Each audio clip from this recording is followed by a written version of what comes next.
Hello, this is Disguised Genius, and this is a short video on how I made the assets for my Wix Editor Hover tutorial.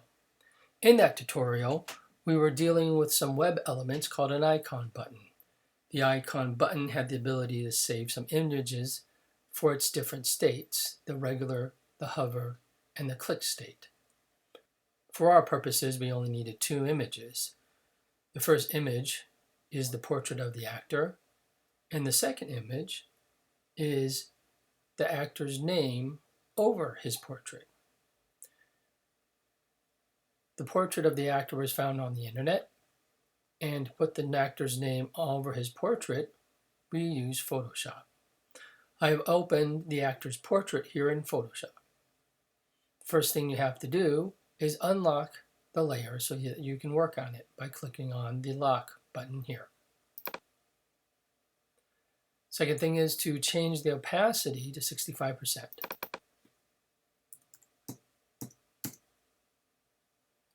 Then we change to the text tool to type in the actor's name.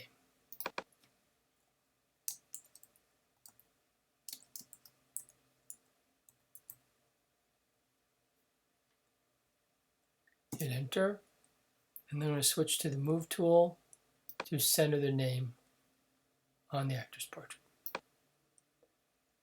That's pretty much it. All we have to do now is save it as a JPEG. And to differentiate it from the original portrait, we're going to put a capital A in the name.